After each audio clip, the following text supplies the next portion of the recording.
Olá, tudo bem? Para essa questão, quando o enunciado fala pra gente que essa bala, né, no caso eu considerei aqui uma bolinha, ela é disparada horizontalmente de uma mesa, então ela tá falando, né, que quando essa bolinha, no caso, ela sair da mesa, quando ela for lançada da mesa, ela vai ter apenas velocidade horizontal. Isso vai significar pra gente que isso é um lançamento horizontal. Quando o lançamento começa a acontecer apenas com uma velocidade horizontal, com uma velocidade vertical ainda nula, então a gente chama isso de lançamento horizontal.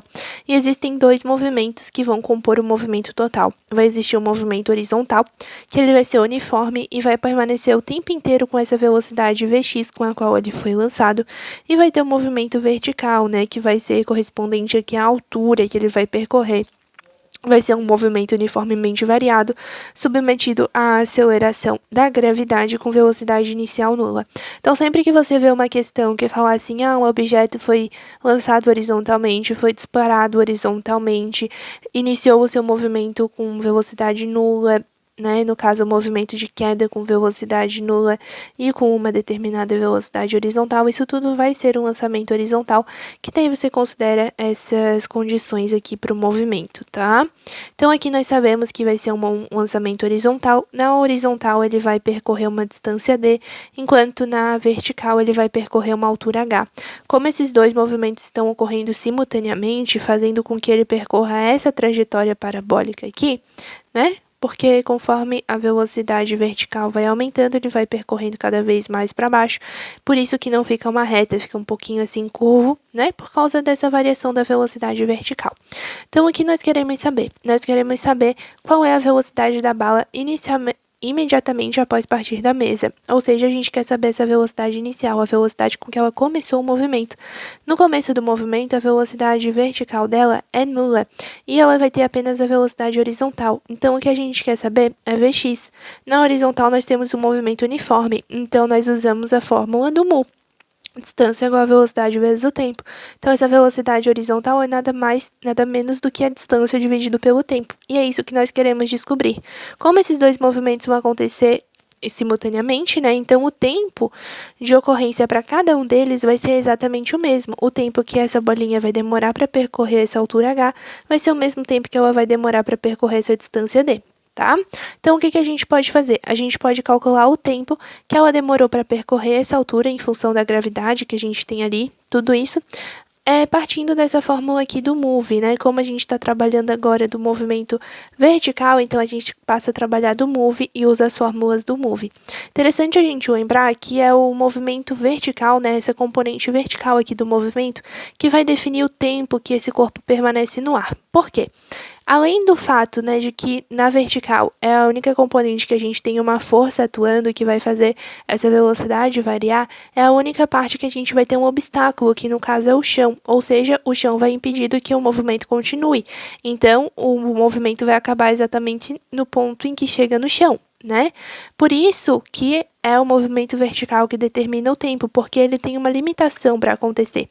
Quando a gente considera o movimento movimento horizontal, a gente considera ele sem nenhuma barreira, sem nenhuma parede, sem nada do tipo.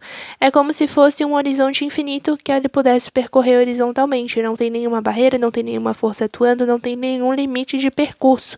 E é exatamente por isso que a gente sempre delimita o tempo pela componente vertical, que é onde vai ter, né, essa delimitação aqui de altura a ser percorrida até que o chão seja atingido. Então, eu venho aqui e faço.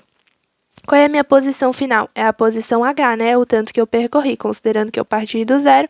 Então, eu percorri isso aqui tudo, logo a minha posição é H, verticalmente, tá? Quando a gente usa o move, é só o vertical. Então, qual foi o tudo que eu percorri? Eu percorri essa distância H.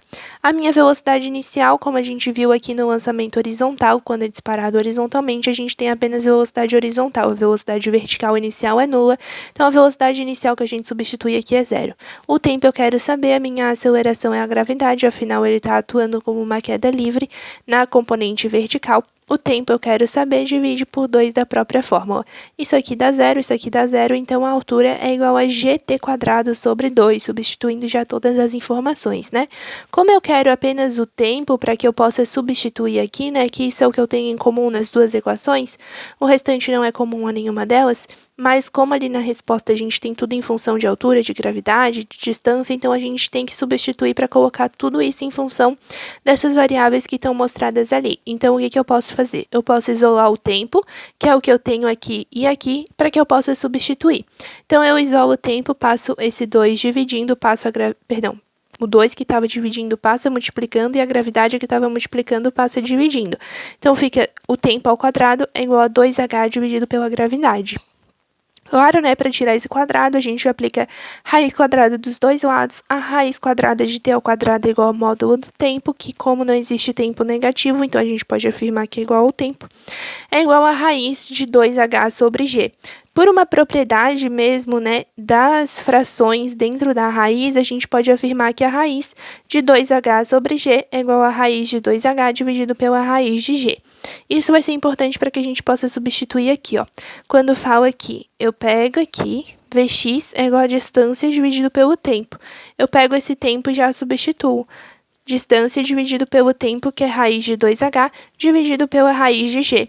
Quando a gente faz a divisão de fração, a gente pega a fração de baixo, inverte e multiplica pelo que tem em cima. Então, fica a distância, invertendo, fica a raiz de g em cima e a raiz de 2h sobre embaixo, né?